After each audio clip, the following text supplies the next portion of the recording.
Vamos a ir a nuestro libro de Vallecra, el libro de Levítico, en el capítulo 9. Y es interesante mencionar algo. Este parashá es supremamente interesante porque tiene varias cosas. Nos da como comienzo a lo que es los alimentos, la ley dietética, muy importante. Los kashrut, ¿recuerdan? Los alimentos puros e impuros, que es muy importante esto. Y a propósito de muy importante, solo para hacer una mención, es muy importante entender que nuestra Kadosh Torah nos dejó establecida esa dieta levítica.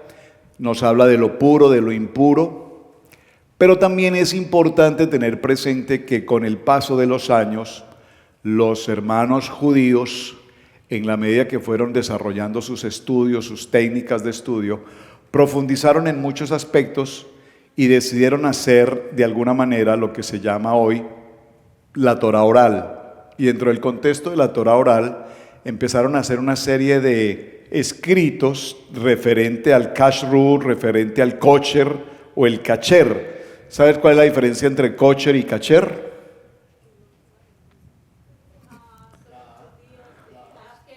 Muy bien, porque el kosher y el kacher para los judíos askenazí y para los judíos sefarditas. Muy interesante, pero eso en sí es lo mismo. Entonces, con el paso de los tiempos, y no voy a mencionar a ciertos rabinos que son muy reconocidos, al hacer el uso de la parashá oral, llevaron ciertos términos que no son toraicos a lo que es puro o a lo que es impuro. Y esto es muy importante. Por favor, solo recíbamelo como mención, porque no es el tema, pero parte del contenido que tiene que ver con esto.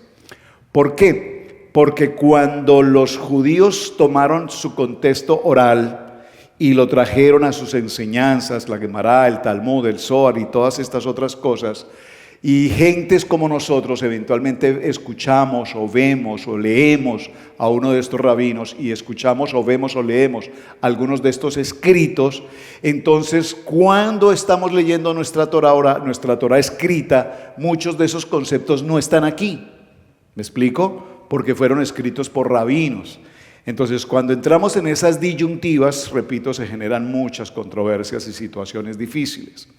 Esta mañana, en la lectura de la Torah que hicieron nuestros amados hermanos de México, Pachuca, la hermana Anita leyó en su participación, creo que fue en el Brit Hadasha, estamos mirando esta mañana, si no estoy mal, fue en capítulo 15 de Mateo y Marcos 7, que habla respecto de la importancia toraica del lavamiento de las manos, ¿recuerdan?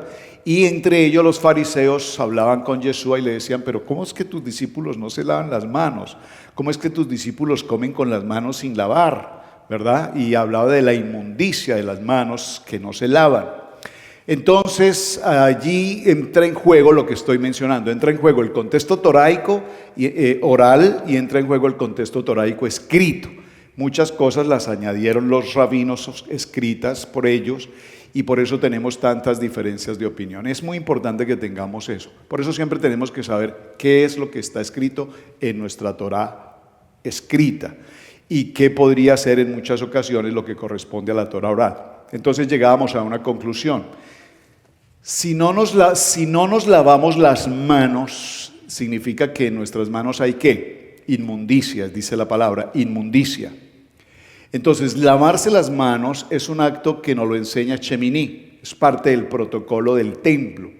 Pero lavarse las manos significa ¿qué? Purificación, significa limpieza. Por lo tanto, no hay excusa, como algunos maestros enseñan, que no es necesario que nos lavemos las manos porque no tenemos templo. No, es que no nos lavamos las manos porque tengamos templo o no, nos lavamos las manos porque es un acto de purificación y de limpieza, ¿de acuerdo? Entonces, cuando miramos los dos textos, la Torah oral y la Torah escrita, y miramos esos puntos, encontramos diferencias de opinión y eso genera muchas controversias. Para nosotros es muy importante que nos lavemos las manos y creo que aquí todos nos lavamos las manos porque entendemos el concepto de limpieza y entendemos el concepto de purificación. Hablamos esta mañana con los varones, la pastora mencionó en la reunión anterior que para las siguientes reuniones no faltaremos al Midbet, a la Tevilá. ¿Por qué? Porque el Midbet, ¿qué es? Un lugar adecuado donde se hace la Tevilá. ¿Y qué concepto tiene la Tevilá? Es un acto de purificación. Muy bien, es un acto de purificación. Y cuando nosotros venimos a las convocatorias y cuando nosotros estamos en Torah, debemos mantener siempre el tiempo de purificación. Perdóneme que mencione un poquito esto porque viene a colación con el tema de hoy. Estamos en el libro de Josué con los varones y lo interesante es que en el libro de Josué, en el capítulo 3, Adonai le dice a Josué: Josué, háblale al pueblo de Israel y diles que es necesario que se purifiquen. Bueno, no dice purifique, dice es necesario que se santifiquen, que es purificación, que es sumersión, que es lavado, que es el migbe, porque mañana recibirán un gran milagro. ¿Eso qué significa? Que cuando nosotros estamos en nuestra Kadosh Torah, no nos purificamos o nos santificamos solamente porque estamos en Pesa o porque estamos en Shavuot o porque es Yom Teruah o porque es Yom Kippur o porque es Sukkot. Debemos mantener permanentemente, así como lavamos las manos, lavar permanentemente nuestro corazón y lavar permanentemente nuestro pensamiento y lavar permanentemente nuestra manera de pensar y lavar permanentemente todo nuestro ser, ¿de acuerdo? Porque es un acto de purificación. Muy bien. Capítulo 9 del libro de Vayikra Levítico para Shemini dice: en el día octavo, y aquí está la expresión Shemini, que significa octavo. Ese número, ese valor 8 o día octavo tiene varias características. Sabemos que tiene que ver, por ejemplo, con los niños, cuando a los 8 días a los niños se les lleva para hacer su Brit Milá, ¿verdad? Pero también sabemos que los días de la semana son 7. Y también sabemos que el número 7 en Torah, ¿qué representa? El número 7 representa, entre otras cosas, plenitud. También significa completo. La semana tiene 7 días, es decir, es un periodo completo.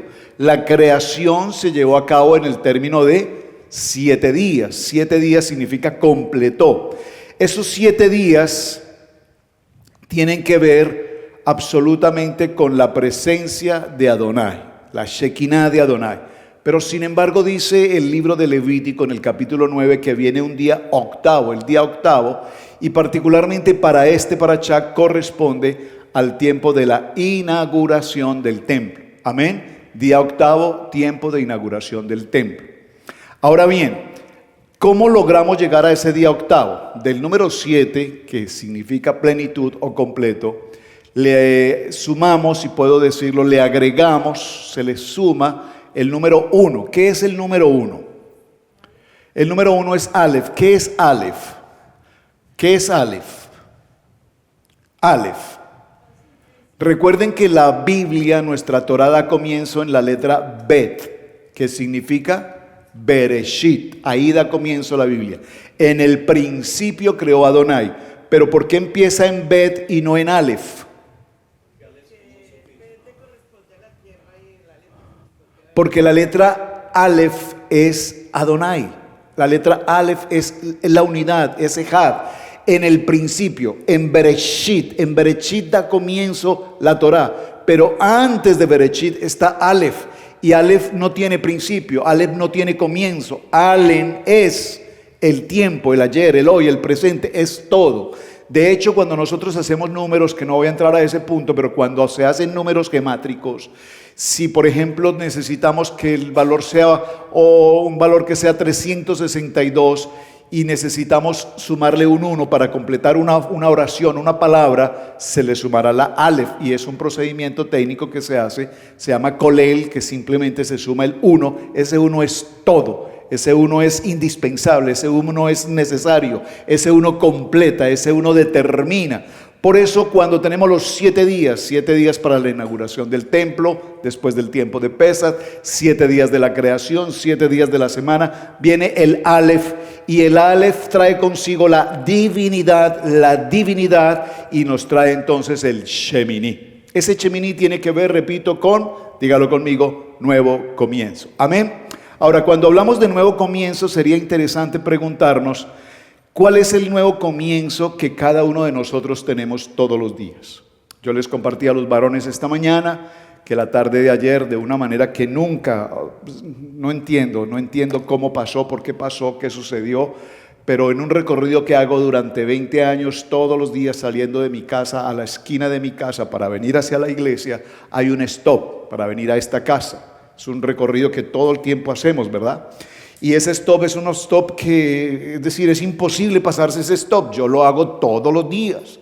Pero ayer, por alguna circunstancia de tiempo, de modo, de lugar que no conozco qué pasó, me pasé el stop. Confieso literalmente que me pasé el stop. También confieso literalmente que miré al lado derecho y miré hacia el lado izquierdo y ni a la derecha ni a la izquierda veía ningún vehículo. Me pasé el stop. Pero cuando estoy pasando el stop para girar hacia la iglesia, voy tocando la mitad del carril y al pasar la mitad del carril, de repente ¡shum!, viene otro vehículo. O sea, no lo vi. No sé de dónde apareció ese vehículo. Fue un horror lo que pasó ese día. Fue terrible. Mi susto ayer fue una cosa que todavía estoy conmocionado con lo que pasó. ¿Por qué? Porque donde hubiésemos impactado los vehículos, probablemente en el carro mío es un carro, pues ustedes saben, un carro muy grande, es un carro muy fuerte, probablemente no pase mucho, pero el otro vehículo probablemente hubiese sido un destrozo total. La persona alcanza casi que a rozar y se sale de la vía, se entra a la grama de la casa que está ahí al frente, fue a parar en esa grama. Y se bajó la persona y era una señora morena, bastante mayor, una señora mayor, y yo vi que ella se bajó, por supuesto, molesta, no sé qué me decía desde allá, me gritaba una cosa, me gritaba otra, no understand, y lo único que ella hacía era que le daba vueltas a su vehículo y miraba a su carro, y miraba a su carro, y miraba a su carro, y ella lo único que miraba era su carro. Entonces yo dije, bueno, voy a tener aquí algún problema con la señora, así es que esperé un momento, parqué mi carro, bajé, fui hasta allá, y lo único que me brotó con todo mi inglés fue decirle, I'm so sorry. I'm so sorry, I'm sorry, I'm sorry. Yo no le decía sino I'm sorry, I'm sorry, I'm sorry, I'm sorry. Y de tanto I'm sorry ella me dijo, bueno, ya está bien. Dije así. Pero yo estaba traumatizado, en verdad fue una situación difícil. ¿Por qué menciono esto? Porque para mí ayer, primero, fue un nuevo comienzo. De verdad, nunca había habido una experiencia tan fuerte. Segundo, aquí, a la puerta de mi casa, donde todos los días hago esta ruta, está bien que ocurra en un lugar donde uno no conoce, pero justo aquí, todos los días. ¿Por qué? Porque muchas veces nosotros confiamos tanto en nuestro diario vivir, que muchas veces perdemos el sentido de lo que está a nuestro alrededor. ¿Me están captando? Es un nuevo comienzo. Entonces, el mensaje de hoy, más que entrar al detalle de la minucia, del kashrut, de lo impuro, de lo no impuro, de lo levítico, de lo no levítico, que lo hemos estudiado por tantos años, quiero que pensemos, por favor, en un nuevo comienzo. Un nuevo comienzo. Un nuevo comienzo en mi vida, un nuevo comienzo en mi actitud, un nuevo comienzo en mi comportamiento, un nuevo comienzo en mi pensamiento, un nuevo comienzo en mis proyectos, en mis planes, en mi hogar, en mi familia, en mi vida, en mi economía. Un nuevo comienzo, un nuevo comienzo. ¿Vamos bien hasta aquí? Entonces, ¿qué nos dice la palabra? En esta parashá vamos a hablar de la importancia de que Aarón da comienzo, un nuevo comienzo a su vida sacerdotal como Cohen Gadol. Viene la inauguración del templo y en la inauguración del templo hay una tremenda celebración de la casa de Israel. Y en esa celebración sabemos por la historia que nos narra, lo vimos en la parashá en cada uno de los detalles, se nos narra en el capítulo 10 que ingresan al templo ¿quiénes? Nadab y Abiud, hijos de Aarón, tomaron cada uno su incensario y pusieron en ellos fuego, sobre el cual pusieron incienso y ofrecieron delante de Adonai fuego extraño. Pregunto, ¿qué podrá significar aquí en el texto fuego extraño? Saben, sobre la historia de Nadab y Abiud, literalmente no hay una definición precisa qué fue lo que específicamente ocurrió para que se haya producido una acción tan terrible como la que ocurrió. Ellos se presentan en el templo, presentan su ofrenda, tomaron su incensario y el texto dice que presentaron un fuego extraño. ¿Qué consideran ustedes que ha sido el fuego extraño que ellos presentaron? Hagámonos una encuesta, ayúdenme por favor. ¿Cuál fue el fuego extraño? Fuego extraño, hablando de fuego podríamos pensar, fue un incienso diferente, fue un incienso impuro, fue un incienso con un aroma no permitido. Podríamos pensar que pudo ser un tipo de incienso diferente al incienso puro que se hacía en el templo. Pensemos eso. ¿Qué otra opción, hermano? Bueno, esa es una muy interesante, porque la palabra, pero atención que esa es tan importante que hay que considerar algo. Hasta este momento no existía la prohibición del vino. Esto es muy importante. Entonces eso descartaría, porque escúchenme, si Adonai decidió quemarlos vivos porque estaban ebrios, entonces Adonai fue injusto, porque ellos no tenían esa prohibición.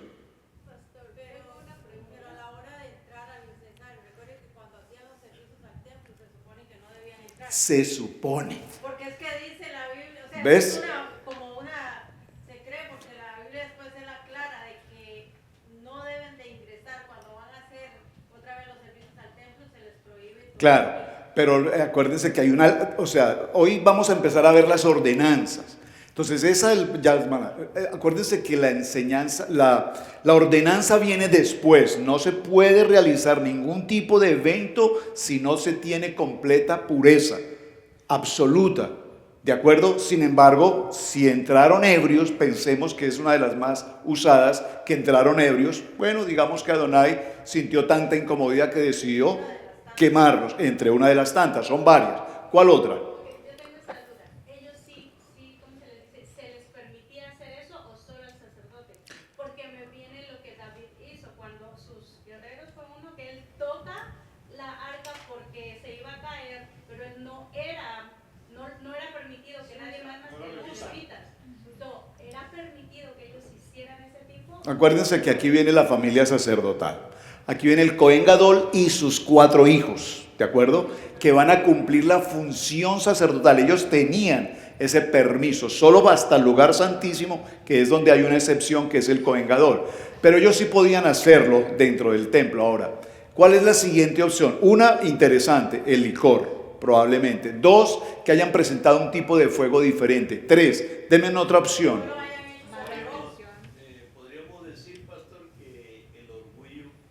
Ese también es una muy buena opción, que ellos entraron en una condición no humilde como sacerdotes, sino entraron en una condición de pedancia, de orgullo, de presunción. Nosotros ahora somos sacerdotes, nosotros somos el real sacerdocio. Esa es otra opción, son muchas. Voy a mencionar una que me parece muy interesante. Observen esto. Cuando Nabad y Abiud se presentan y ofrecen fuego extraño, lo que podría también haber ocurrido aquí en esta escena es el hecho de que ellos, al ver la presencia de Adonai, la Shekinah de Adonai, la miraron irreverentemente.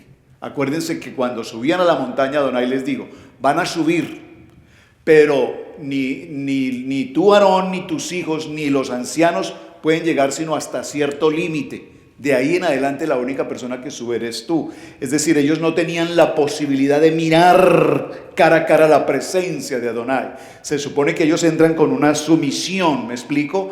Pero sin embargo, probablemente en ese orgullo, en esa ebriedad, ellos hayan podido entrar con ese ego elevado de que ahora ellos tenían ese poder de autoridad y Adonai determina o decide eliminarlos. Pero yo quiero que más que tratar el tema del fuego extraño, me parece que es importante que pensemos en el fuego agradable de Adonai, más que el fuego extraño, porque el fuego extraño todos nosotros lo hemos presentado alguna vez. ¿Me están captando a dónde quiero llegar? ¿Cuántas veces nosotros hemos venido a nuestra reunión de Shabbat en mala actitud? ¿Cuántas veces nosotros hemos venido a las convocatorias en una mala o en una manera irreverente, con molestia, con incomodidad, con fastidio, con obligatoriedad? Tengo que ir porque pues si no voy, ¿qué problema si no voy? No. Muchas veces nosotros hemos actuado, hemos vivido, hemos sido parte de un fuego extraño. Y sin embargo la misericordia de Adonai, la gen, ¿qué es la gen? La gracia de Adonai nos ha permitido mantenernos con vida. Ahora, aquí hay algo extremadamente interesante. Aarón comienza oficialmente su ministerio sacerdotal.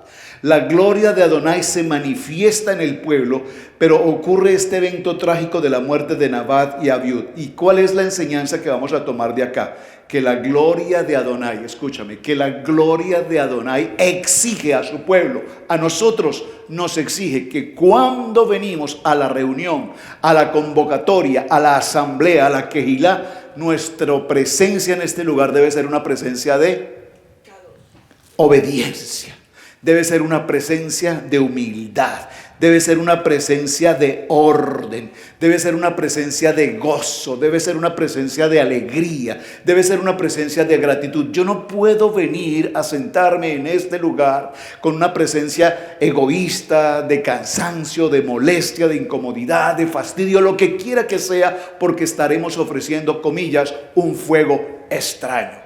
¿De acuerdo? Entonces, Shabbat o las reuniones de las convocatorias deben ser para nosotros la excelencia, debe ser el gozo, debe ser la alegría, debe ser el fuego agradable de parte de Adonai. Amén. Muy bien. Ahora, número 1, en sus notas, el fuego aceptado. ¿Cuál es el fuego aceptado? El fuego que trae la obediencia de Adonai. El libro de Levítico en el capítulo 9 y en el verso 23, lo voy a leer, dice esta palabra: y entraron Moshe y Aarón en el tabernáculo de reunión, en el Mishkan, y salieron y bendijeron al pueblo, y la gloria de Adonai se apareció a todo el pueblo. Amén. La gloria de Adonai se presenta para toda la casa de Israel. Hace un momento un hermano me dijo: pastor, veo que hay alguien que está estrenando carro aquí. Y todos preguntaron: ¿de quién es? ¿De quién es? ¿De quién es? ¿De quién es? Me preguntaron a mí: ¿será suyo? Le dije: no, ojalá fuera mío. Entonces dijo el hermano: yo no sé cómo hacen los hermanos aquí para comprar carros tan bonitos. Y yo le dije: la presencia de Adonai. Conéctate con la presencia de Adonai. ¿Me están captando? No por el vehículo, dígalo conmigo. Porque cuando estamos conectados con la presencia de Adonai, ¿qué ocurre? La gracia, el favor de Adonai está para con nosotros. ¿Me quieres decir algo? Es que el fuego extraño nunca fue enviado, Adonai nunca mandó a Nabat y a Abiud A presentar el fuego extraño, a presentar el incienso, correcto. Ya eso lo habíamos visto también el año pasado, ¿recuerdas? No quisiera volver a entrar a los detalles, pero si quiere lo aclaramos para que no haya... Sí, ellos no deberían haber estado realizando como tal esta experiencia. Por eso dice que ellos tomaron su incensario y entraron y ofrecieron un fuego extraño. Recuerden que la vez anterior hablamos de los tipos de incensarios, no sé si lo recuerdan. Hablamos de los tipos de incensarios y de aromas que se debían presentar. Por eso dije, probablemente ellos hayan presentado un tipo de aroma distinto. Yo no sé, en aquel año pasado recuerdo cuando hablamos sobre este tema, yo me parece que la hermana Sandrita fue la que dijo algo respecto. ¿Ustedes recuerdan cómo se llaman cómo se llaman esas, perdón? Esas varitas que ofrecen los hindús, creo que son, ¿verdad? O en las tiendas. El incienso, sí, esas varitas de incienso. Cuando usted va a esos lugares, o si van, yo no sé, o cuando uno pasa por un sitio como ese, y ofrecen esas varitas, esas varitas que traen? Aromas. Son preparadas con estiércol, correcto, y tienen tipos de aromas. Entonces la pregunta es, por eso yo el año anterior lo dije, ¿sería acaso posible que estos dos jóvenes hayan tomado un tipo de varitas de incienso que no corresponden al aroma Kadosh? Porque aquí empiezan a verse las normas estrictas de cumplimiento y de reglamento levítico. Y probablemente ellos trajeron un aroma que les parecía espectacular a ellos, pero que no era el aroma propio para el templo. ¿Me están captando? Bueno.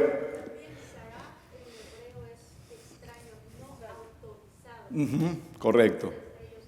Correcto. Puede haber desobedecido la instrucción divina. Correcto, muy bien. Fuego aceptado y nos trae la obediencia. Después de que Aarón ofrece los sacrificios conforme a lo establecido, la gloria de Adonai se manifiesta, el fuego desciende del cielo y el pueblo se postra. ¿Cuál es el mensaje mesiánico que nos trae esta historia para el día de hoy. Yeshua es el cumplimiento perfecto de este sacrificio y Él es el Cordero aceptado, y su obediencia perfecta nos abrió la presencia a toda la casa de Israel, la presencia de Adonai para con nosotros. Permítanme que haga el paralelo con lo que estaba mencionando con Josué en esta mañana en la reunión.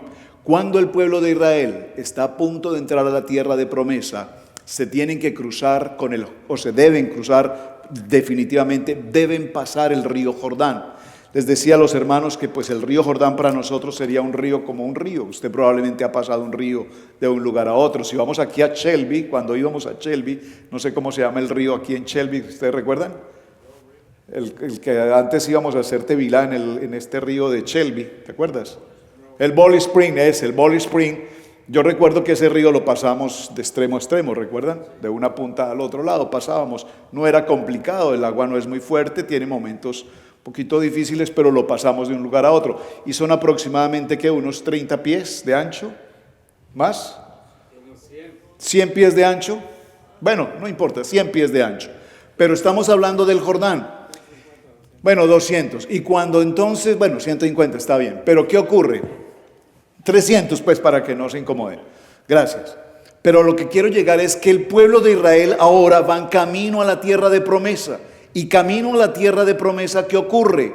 Se encuentran con el río Jordán, pero lo que nosotros pensamos que es el río Jordán, pensamos que es un río que tiene 150, 200 pies de ancho. Pero cuando miramos la estadística nos dice que tiene hasta 12 kilómetros de ancho.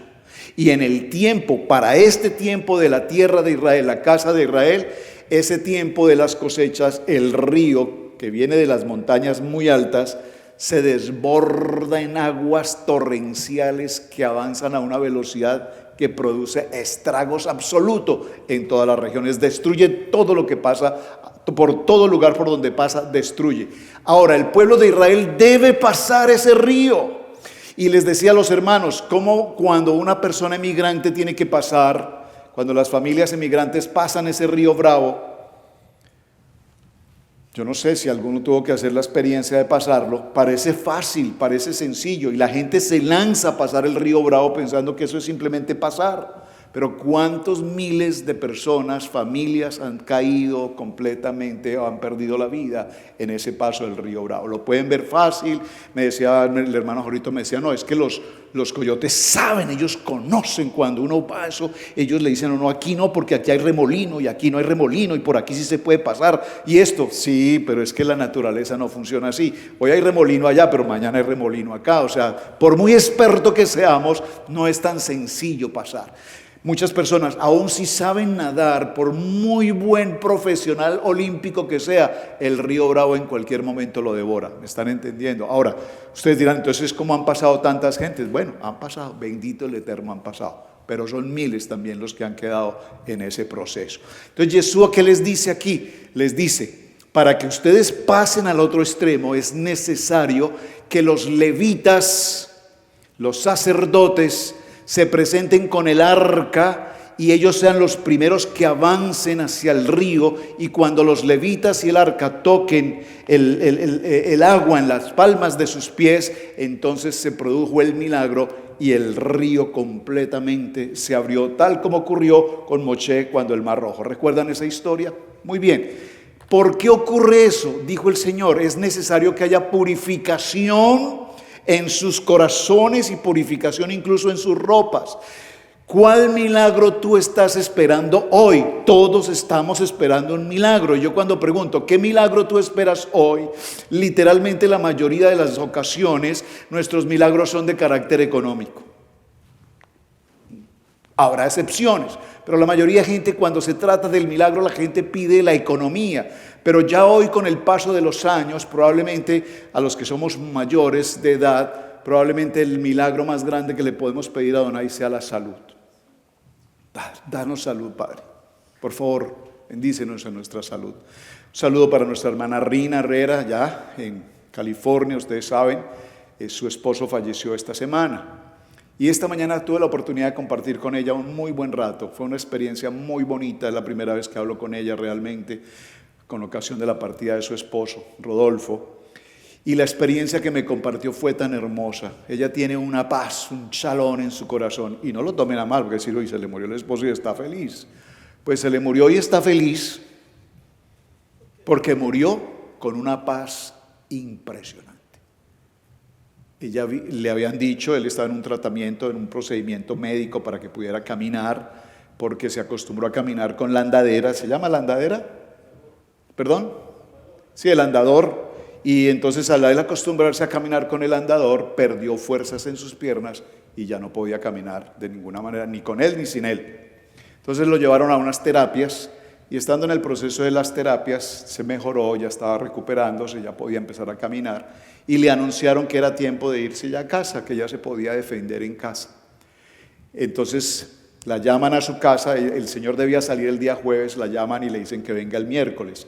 Ella vino el miércoles pensando que estaba muy bien y ella se sienta a hablar con su esposo y su esposo le dice, mi amor, te he amado toda la vida, has sido la mujer más especial, has sido la mujer que Dios me dio, estoy feliz, pero llegó mi tiempo, es tiempo de irme a casa.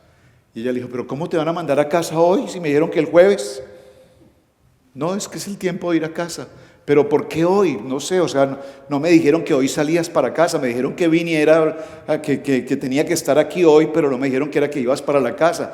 Yo sé que vas para la casa mañana, tal vez esperemos a mañana. No, no me estás entendiendo, es que voy a la casa del Padre. ¿Ves a esos dos señores que están ahí? Vienen a llevarme. Y ella en ese momento entendió que él estaba hablando espiritualmente. ¿Me están captando? Ella en ese momento entendió que era ese momento en el que su esposo se iba a casa del Padre.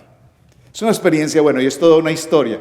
Y coincidió porque fue la misma experiencia que yo tuve la oportunidad de vivir con mi papá. Ustedes recuerdan la historia de mi papá. Es tiempo de ir a casa. Entonces, yo le decía, ¿cómo me alegro de saludarte con este gozo y con esta paz que tú tienes?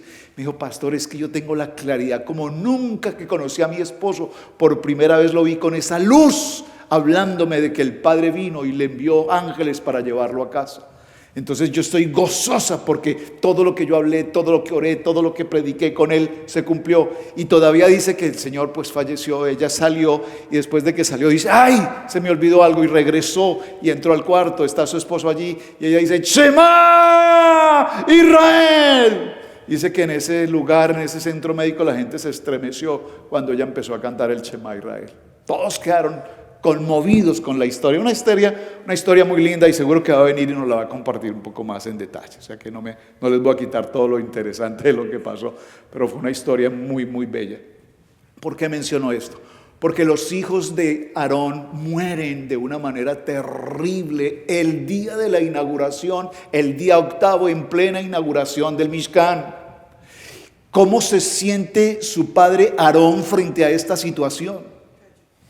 Su padre está deprimido, su padre está afectado, sus dos hijos mayores, que seguramente eran hombres extraordinariamente válidos, hombres puros, digamos, en esta mejor expresión, mueren al hacer algo indebido o algo impropio.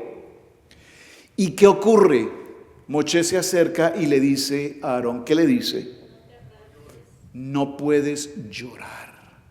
Porque hoy en la inauguración del Mishkan tú no puedes estar de luto. Pero ¿cómo no puedo estar de luto si se acaban de morir mis hijos? No, tú no puedes estar de luto. Y parafraseando un poco la historia, Aarón no vivió el luto. Aarón, ¿qué vivió? ¿Qué vivió? Dígalo conmigo, el gozo. Hay una diferencia enorme entre vivir un luto y vivir un gozo. Yo hablaba con la hermana Rina hoy y encontré en ella el gozo de su corazón, de saber que ella tiene claridad sobre lo que fue el proceso de la partida de su esposo. ¿Me están captando? Ahora, Aarón pasó por un momento, en su primer momento él estaba en shock, pero con las palabras de Aarón, con las palabras de su hermano Moshe, le dice: no estás de luto porque hoy es el Shemini, hoy es el octavo día, hoy es la inauguración del Mishkan y debes tener gozo en tu corazón. Y es como el Eterno le revela a Aarón lo grandioso que va a ocurrir con este acontecimiento, que nosotros lo vemos como la muerte de los hijos de Aarón, pero que hoy entendemos que la muerte de los hijos de Aarón tiene un mensaje muy importante para nosotros y tal vez entre comillas una advertencia profética, porque nosotros no nos podemos presentar con fuego extraño en la casa de Adonai. Por eso Adonai nos dice: en la casa de Adonai debe haber orden, debe haber obediencia y por supuesto debemos tener santidad. Por eso mencioné el caso del pueblo de Israel entrando al Jordán. El pueblo de Israel debía purificarse, el pueblo de Israel debía limpiar sus ropas, el pueblo de Israel debía solamente esperar que acción iba a tomar Hashem, y era que el pueblo sacerdotal pasara, y al tocar las aguas junto con el arca, ese mar, ese río enorme, caudaloso y de estragos, se calmaría y el pueblo pudo pasar completamente en seco. Y le dice Adonai a Josué, le dice: y ahora engrandeceré tu nombre, a partir de hoy serás grande en Israel, porque no darás un paso sin mi presencia, porque como estuve con Moshe, estaré contigo. Oh, qué preciosas palabras que el Eterno nos entrega. Luego tenemos aquí en este enfoque que Yeshua es el cumplimiento perfecto, y el libro de Hebreos en el capítulo 9 verso 12 dice que el sumo sacerdote y en nuestro amado Yeshua entró una vez y para siempre, habiendo obtenido nuestra eterna redención. Amén.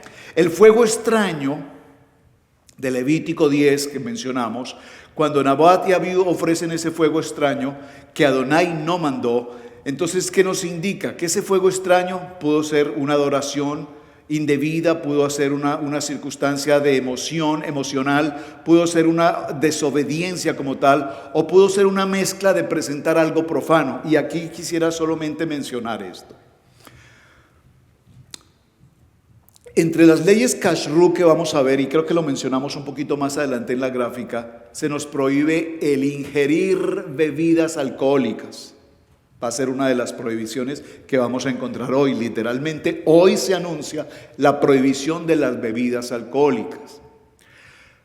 Y tenemos la prohibición de los alimanes puros, impuros, y tenemos toda una serie de prohibiciones. Hay un montón de prohibiciones que vamos a encontrar aquí en Shemini. Pero la pregunta es, todos conocemos esto, lo hemos leído una y lo hemos leído dos y lo hemos leído 3 veces. Normalmente conocemos que no comer tipo de peces así, que no comer si tienen ¿cómo se llama? La pezuña, las escamas, etc.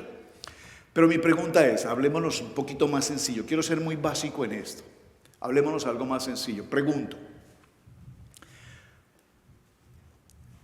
Cuando no estamos ante la presencia de Hashem, me explico, cuando no nos ven, cuando no estamos en las convocatorias, cuando no estamos en la casa de Adonai, ¿será que en nuestras casas, en nuestros sitios de trabajo, con la gente que nos reunimos, de pronto un whiskycito, una cervecita, una coronita? Pero ¿qué hay de malo? Estamos aquí en casa.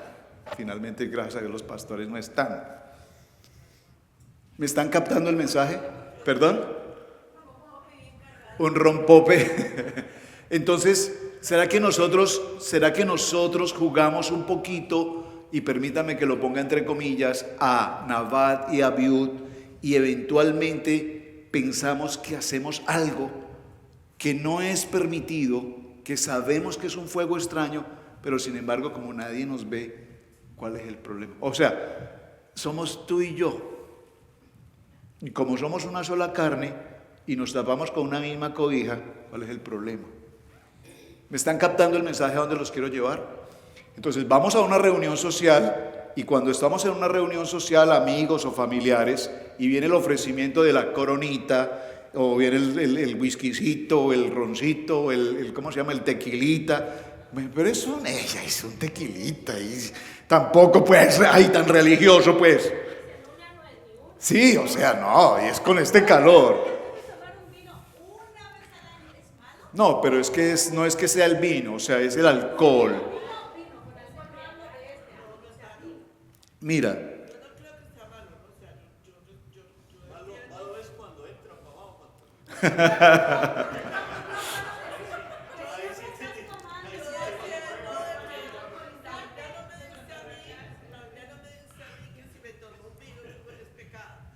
¿qué dije? A ver, escúchenme.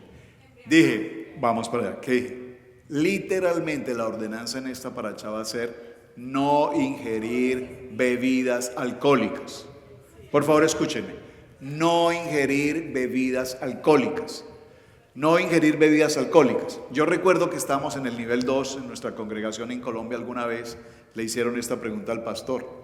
Y es un pastor, una eminencia, es un hombre que tiene un doctorado, es una persona con una cultura, es uno de los cerebros más grandes que hay en Colombia ese pastor. Tiene una capacidad intelectual bárbara. Y a él le hicieron la misma pregunta, pastor, entonces es malo tomarse uno un vinito. Y él dijo, no es malo un vino. Yo particularmente todos los días después de almuerzo tomo vino. ¿Por qué? Porque para mí una copita de vino después de mi almuerzo es muy gratificante, me ayuda mucho a mi digestión y me permite hacer una buena siesta. Una copita de vino para la digestión. Entonces, ¿nosotros qué hacemos? Nosotros le podemos buscar la solución a todo. Una buena copita de vino para la digestión es perfecta. Pareciera ser.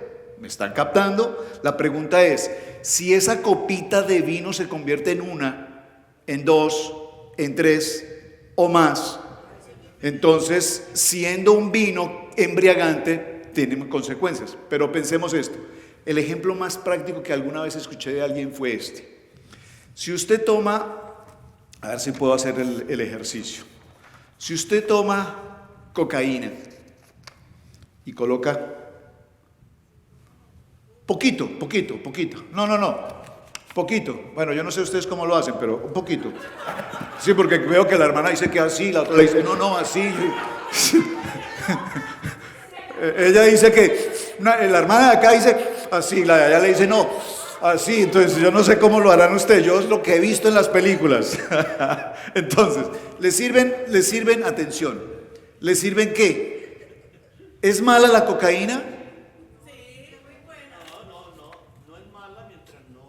¿El consumo de la droga alucinógena es mala para el cuerpo? Es una adicción, es terrible. Pero un poquito, a ver. Pero un poquito, es un poquito.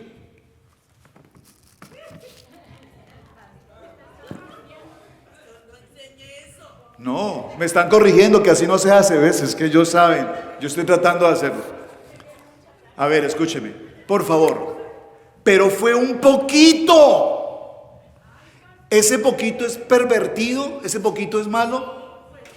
Ese poquito es terriblemente dañino. ¿Y por qué me dijiste que es malo? ¿Por qué? La cocaína no sé que es mala. Pues la cocaína es mala. Entonces, todo exceso es malo. Pero un poquito, Solo se hace, y la uva solo da jugo dulce sin nada. y también se fermenta. Es que el mismo vino, ¿cómo se llama? El manaché. ¿Tú lo has tomado el manaché? No, ni lo tomes.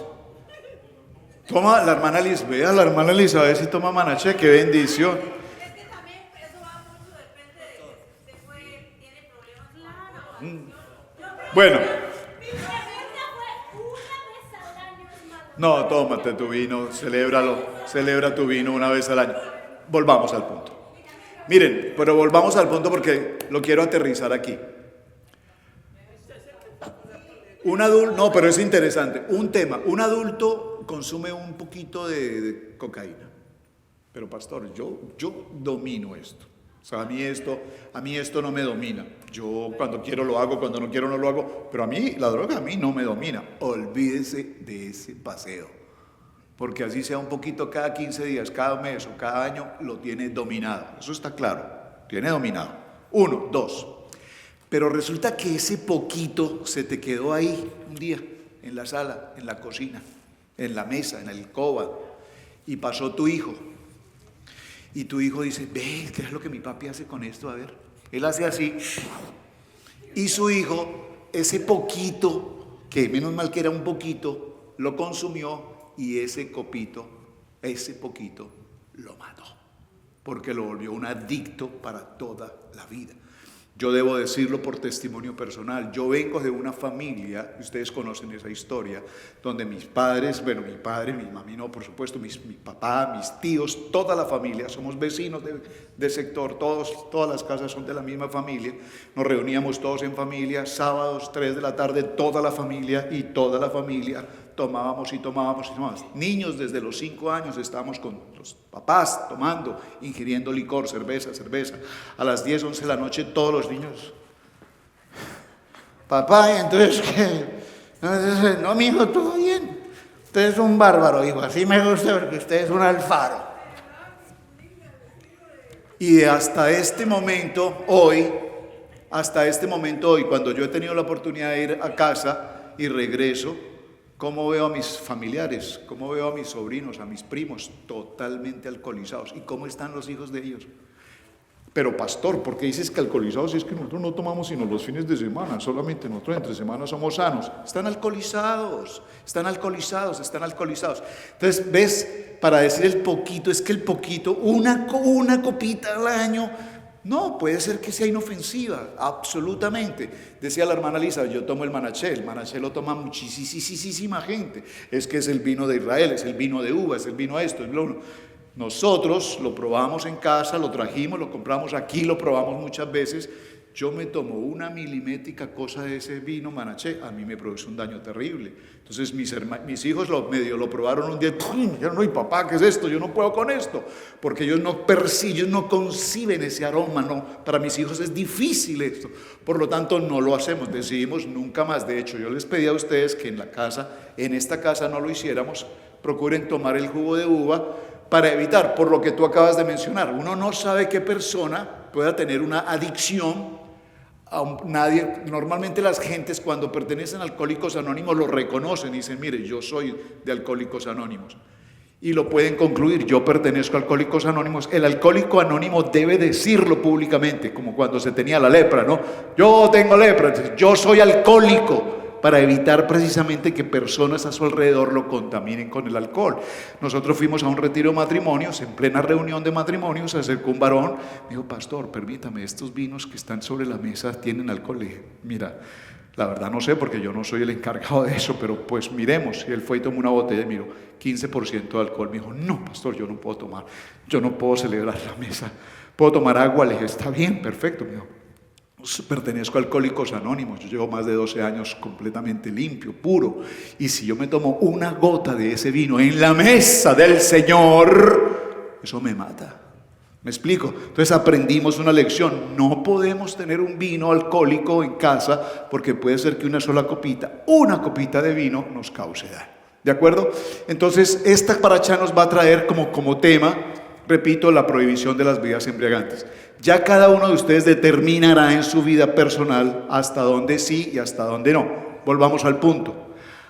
Aarón viene a celebrar el Mishkan y viene con gozo. Dígalo conmigo. Nosotros venimos a celebrar nuestro tiempo de Parashá y venimos a celebrarlo con gozo. Dígalo conmigo, con gozo en la presencia de Adonai. Número 3. Aarón guardó silencio frente a la circunstancia de la muerte de sus hijos. Guardó silencio.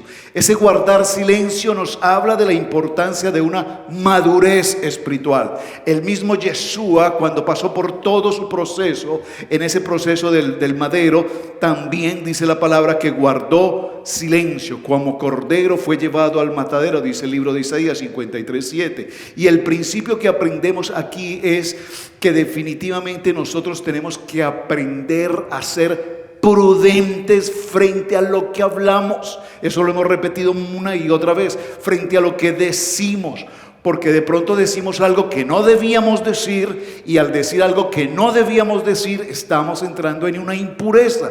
¿Y cómo nos limpiamos de esa impureza? Esto para mí es tremendo, hermanos. ¿Por qué? Porque yo me pregunto, en broma decía el hermano, ¿cómo los hermanos acá son tan bendecidos? Y cuando yo recibo una palabra como la que me dijo hace un momento un hermano, pastor, es que yo veo que en esta iglesia los hermanos son tan bendecidos, y yo puedo decir, amén, gloria a ti, Hashem, porque en esta casa hay bendición. ¿Por qué hay bendición? Porque hemos aprendido a tener madurez espiritual, porque hemos aprendido a crecer espiritualmente, porque hemos aprendido obediencia, porque hemos aprendido madurez de carácter, porque hemos aprendido a caminar con la mente de Yeshua. Hermanos, y lo voy a decir con respeto, el hermano Dani, no sé si me está escuchando, el hermano Dani es una persona, si él tiene la traducción, el hermano Dani es un hombre que estudia muchísimo Torah, ¿verdad? Los que lo conocen, ustedes cuando hablan en inglés con él lo podrán entender. Él es un hombre muy recursivo, él estudia. Hace unos días le dije, Dani, ven con nosotros a Ecuador, ven con nosotros a Colombia, ven con nosotros a México, a los viajes misioneros. Me dijo, oh, México, yes, I like México. Entonces le dije, y vamos a ir a Israel. Y dijo, oh, Israel, no. Israel no le pregunté el motivo, tengo que saberlo, pero él dijo no, Israel no. Pero entiendo que él no quiere ir a Israel por un concepto espiritual, por un concepto bíblico. O sea, él ama la Torah, ama a Yeshua, pero Israel no es lo importante para él. Para nosotros Israel es muy importante. Y tengo que hablar con él, o que me gustaría conocer su posición, porque para él Israel no es importante. Pero ¿saben qué sí es importante? Que ustedes que lo conocen más que yo, que pueden hablar, dialogar más con él, yo anhelaría hablar con él, porque sé que es un hombre que tiene mucha sabiduría, y dentro de su sabiduría, ¿sabe qué tiene? Madurez espiritual. ¿Ustedes alguna vez, los que escuchan inglés, los que hablan inglés y hablan con él, lo han escuchado hablando algo indebido? ¿Lo han escuchado hablando algo de alguien?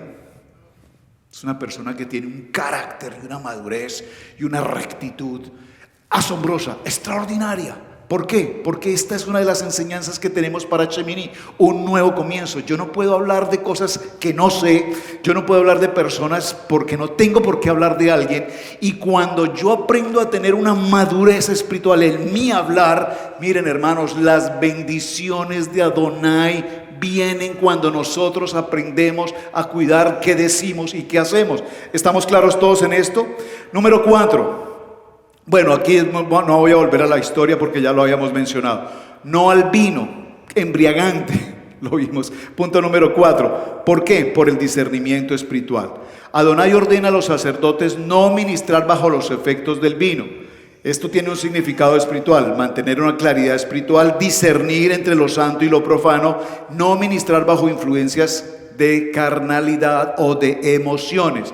El creyente es llamado a ser lleno del Ruach HaKodesh y no de ninguna otra influencia externa, no de otra influencia externa. ¿Saben?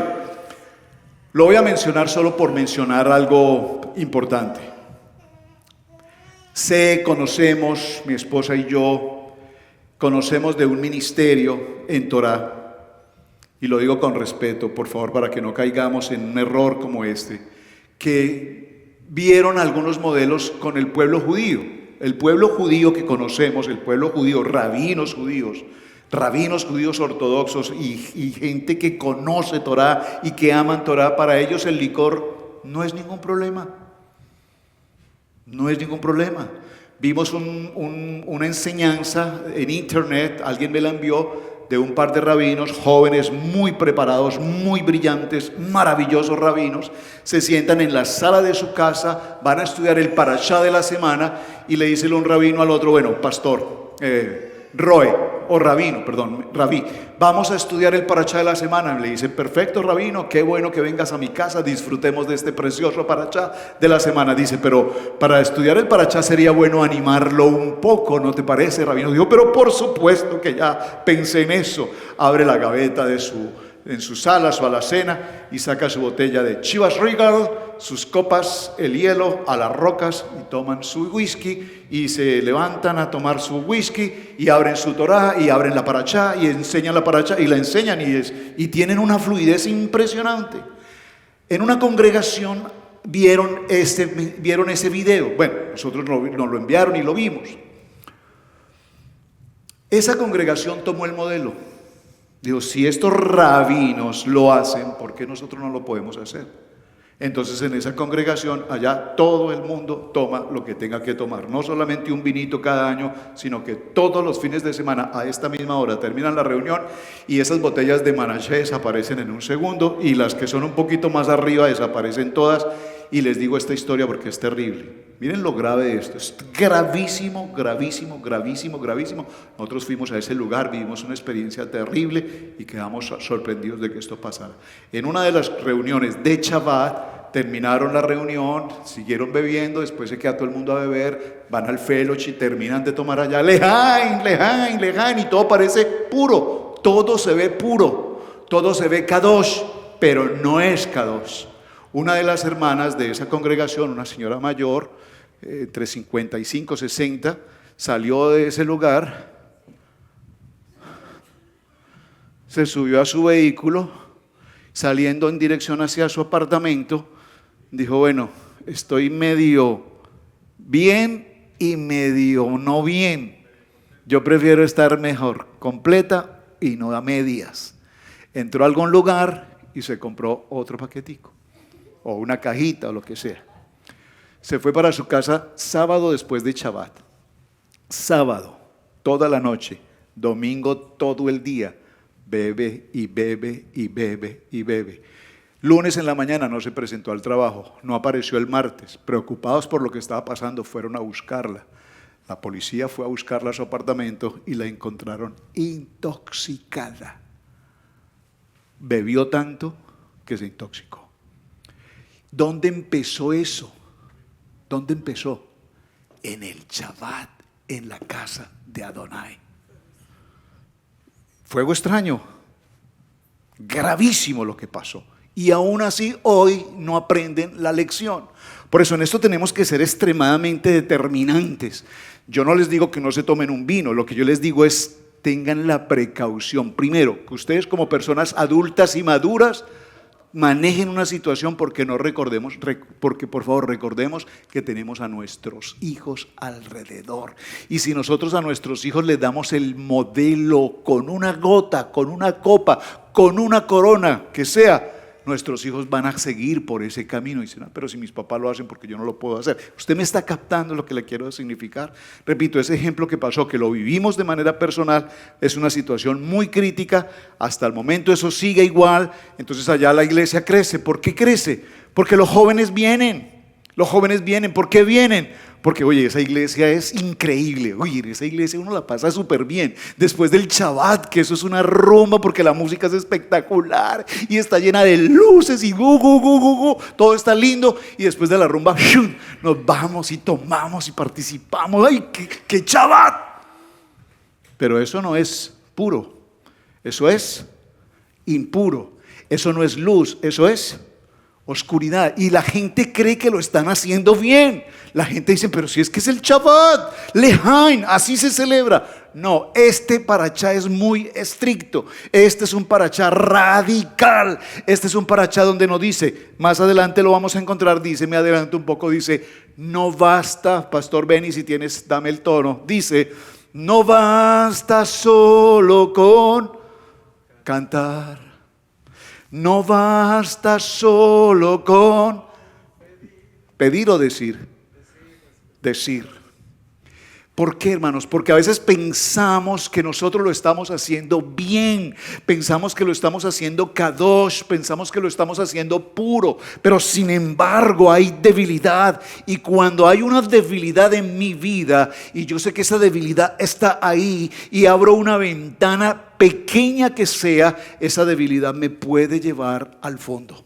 Entonces decía la hermana hace un momento, es mejor no. ¿Cuál es el mejor anticonceptivo, mujeres? ¿Cuál es el mejor anticonceptivo que existe?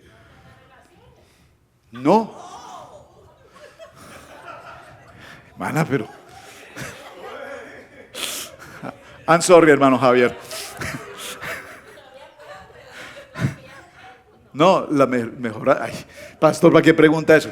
Mejor anticonceptivo es decir no, no, no, no, no, no, no. No. Entonces, Conclusión, vamos a ir a una conclusión final. A ver, si hicimos la gráfica completa. Aarón, esta parte es muy importante. Hashem entrega las leyes Kashrut para establecer lo que es puro, lo que es impuro. Y dentro de las leyes Kashrut nos encontramos con algo importante. Atención, el Cohen Gadol es bondad. La gráfica, papi, por favor, ¿la puedes mostrar toda? El Cohen Gadol es bondadoso. Observen esto. El Cohen Gadol es bondad. Pero Moshe es Emet. Es decir, en Moshe encontramos el Emet, la verdad. Y la verdad no admite contrariedad. La verdad es verdad. Pero la verdad sin bondad tampoco avanza. ¿Me están captando? Es necesario que aunque tengamos la verdad, podamos ser bondadosos. Y por más bondadoso que sea Aarón, el Cohen Gadol, que tiene bondad, que se caracteriza por ser el Cohen Gadol bondadoso, sin el Emet tampoco funciona. Es decir, estas dos herramientas que Adonai nos entrega hoy en Shemini tienen que ser parte de nuestra vida. Nosotros tenemos que aprender a ser bondadosos. ¿Qué es ser bondadosos? Tener la amabilidad, tener el gozo con la persona, el servir, el apoyar, el bendecir, el prestar nuestra abodá. Es la bondad, el entender el problema de una persona. Muchas personas tenemos dificultades y en medio de las dificultades poder recibir a la persona, escuchar a la persona, entender el problema de la persona y tratar el problema de la persona con bondad. Amén, con amor. ¿Dónde está Tito? Con amor, Tito, gracias.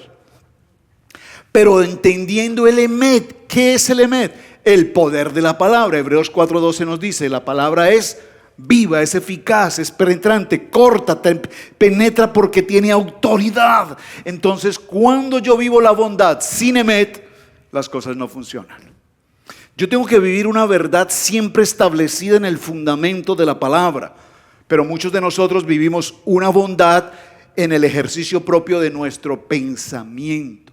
Lo que a mí me parece bien, yo lo hago. Y lo que no me parece bien, pues simplemente no lo hago. Pero la pregunta es, ¿ese es el Emet? Aquí en las leyes Kashrut, ¿qué vamos a encontrar? Los alimentos puros e impuros.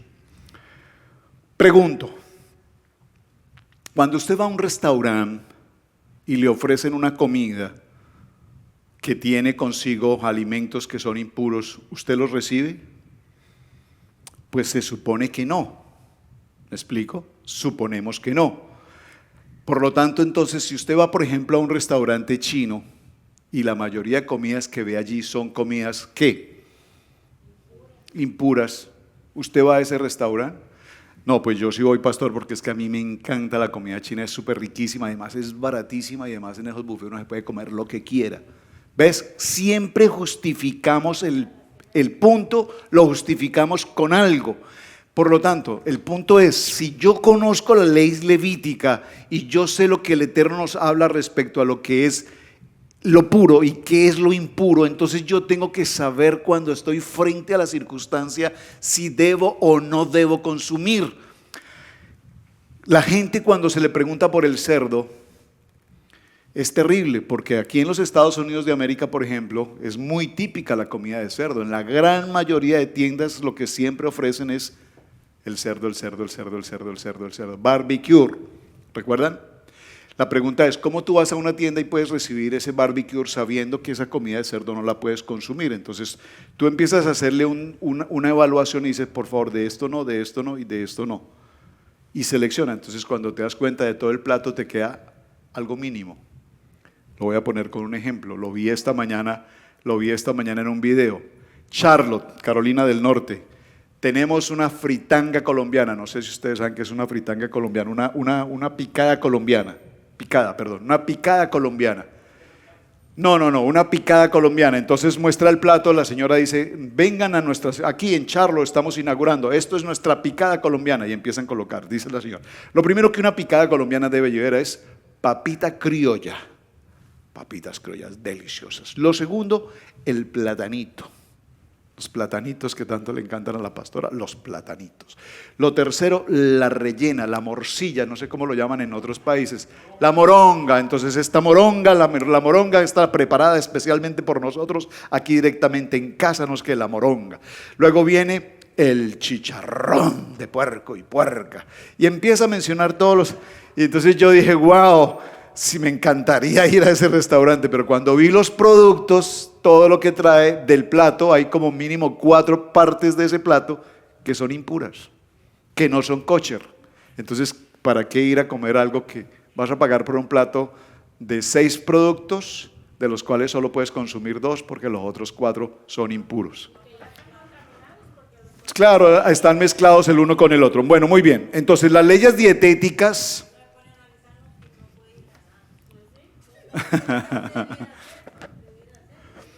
La palabra kosher, no sé si está allá en el punto número 4, leyes dietéticas kosher. Pero ¿puedo hacerles unos numeritos fáciles? Kosher, kuf vale 20, shin vale 300 y resh vale 200. 300, 500, 520. ¿Sí? ¿La están viendo? ¿Cómo se escribe la palabra kosher en hebreo? Se escribe kuf vale 20, shin vale 300 y resh vale 200. ¿Cuánto suma? 300 más 200 más 20. 520. Y 520 suma, eliminamos el 0, ¿cuánto suman los dos? 5 y 2, 7. Entonces kosher nos habla del 7. ¿Ven lo interesante de ese número? Sí se los quería presentar porque me pareció un número muy interesante. Muy bien, cerremos. Lo limpio y lo inmundo. ¿Qué produce la pureza? ¿Qué produce que seamos limpios, que caminemos en la ley kosher? ¿Qué produce que caminemos en la ley levítica, lo que establece la Torah? Produce, dígalo conmigo, identidad. Nosotros nos identificamos con un pueblo limpio, con un pueblo puro. La gente, cuando ya te conoce, sabe que tú no consumes determinados productos. ¿Estamos claros? Yo lo digo por mi experiencia personal. Cuando tengo la oportunidad de ir a Colombia, me reúno con mi familia. Yo le pregunto a mi hermano, ¿tú estás comiendo cerdo?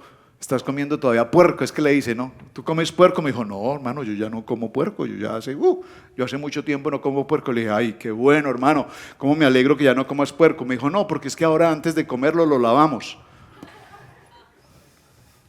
Ya no está puerco. Así ahora todo es orgánico. Pero ¿a dónde quiero llegar con la historia? Ellos sirven su alimento, mi cuñada preciosa que cocina espectacularmente rico, ellos, y yo no se los he dicho realmente. Solo un día les dijimos, cerdo no, es lo único que hemos dicho, comida de cerdo no. Pero sí, pero solo les dijimos cerdo no, y bueno, ellos de por sí no comen eso, pero les dijimos que no haya cerdo. Y cuando nosotros vamos a visitarles, ellos preparan su comida y si tienen que comer algo en cerdo, lo que sea, ellos dicen, mi cuñadita nos dice, mira, esto es para ustedes, esto lo preparé aparte, esto lo preparé completamente separado, es para ustedes, espero que les guste, lo de nosotros, lo de los muchachos, está todo aquí. Ella se toma el tiempo de prepararnos aparte cada detalle, cada comida que hace la prepara y es delicioso lo que cocina. Pero ¿qué es el producto? Dígalo conmigo, identidad. Cuando la gente ya te conoce, cuando la gente ya sabe quién tú eres, no ven un asunto de religión. La gente ve y dice, no, es que ellos no comen cerdo, ellos no comen esto, ellos no comen lo otro. Entonces se produce, repito, dígalo conmigo, identidad. ¿Qué significa identidad? Que estamos apartados. ¿Qué significa que estamos apartados? Que estamos formando una disciplina, una disciplina. Hace un momento hablaba con la hermana Meli, la esposa del hermano Abdiel, y le dije, ¿estás delgadita? Se está adelgazando. Me dijo, ay, pastor, estoy en una dieta tremenda. Hoy estoy de ayuno. Le dije, ay, qué bueno que estés ayunando, qué bueno. Y entonces me dice, yo no como esto, que las calorías, que aquí, que allá, que lo otro, que esto, que lo otro. Me explico. Y me dijo, y le dije, pero qué bueno que tengas esa disciplina. Me dijo, ay, esa disciplina me cuesta. Entonces le dije, pero entonces no vas a comer hoy. Dijo, no, voy a levantar mi ayuno ya. Tan bella. Sí, la vez pasada me dijo, estoy en ejercicio, estoy comiendo esto, evitando estas comidas. Dijo, mire, traje mi, ¿cómo se dice? Sí, traje mi lonchecito, bien especial, las calorías y todo. Ve, dígalo conmigo, disciplina. ¿Qué nos enseña ser limpios y apartados de lo impuro? nos identifica la identidad de un pueblo kadosh, de un pueblo kosher, nos da identidad, nos produce disciplina, y esa disciplina tiene que ver con nuestro aspecto físico y tiene que ver con nuestro aspecto espiritual. Cuando nosotros caminamos en la pureza, nuestro pensamiento, yo sé que por ejemplo el hermano Dani le dice al niño, no toma esto, no toque esto, no coma ya. Hoy estábamos comiendo galletas, entonces yo le dije, hey, you like the cookies? Y me dijo, yeah. Oh, chocolate no, chocolate no, chocolate no. Tiene una disciplina. ¿Me están entendiendo? Hay una disciplina. A nosotros muchas veces la disciplina nos cuesta. Nos cuesta la disciplina.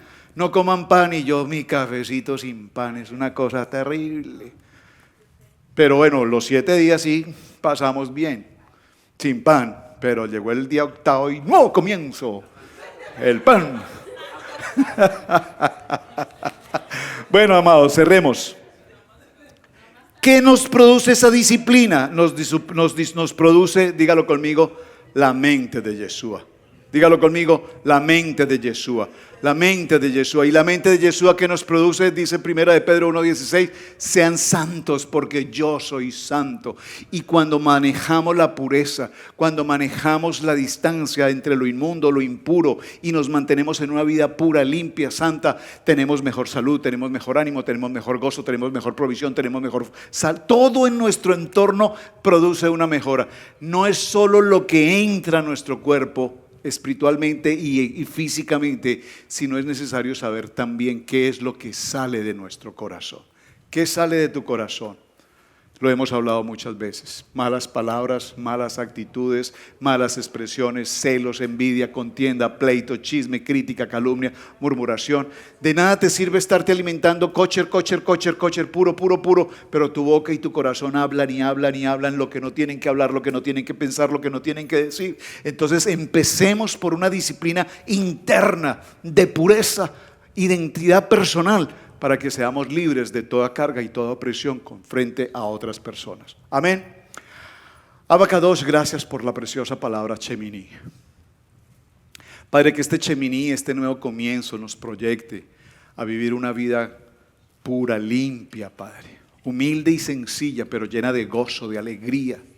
Aún en medio de todo el dolor que se pudo presentar en la vida del Cohen Gadol, tenía que poner por encima de sus emociones y sus circunstancias personales la responsabilidad de cumplir con su labor como ministerio, como Cohen Gadol, y presentarse con gozo y alegría, porque tú le revelaste en el corazón de ese Cohen Gadol, Aarón, la importancia de lo que significaba presentarnos en tu templo, en tu casa, con pureza, sin fuego extraño, Padre eterno. Gracias, Hashem, por lo que tú haces, dándonos una palabra de esperanza cada día. Que cada palabra que estudiemos y preparemos, Señor, nos permita presentarnos con un corazón contrito y humillado delante de ti, en pureza, como hermanos en la familia de la fe, unidos en el amor y en el propósito. Que podamos como hermanos tratarnos con esa identidad de honestidad, de rectitud, de pureza, de transparencia, de lo que nos identifica ser un verdadero pueblo Kadosh. En el nombre de nuestro amado Yeshua, amén, amén y amén. Amados, muchas gracias.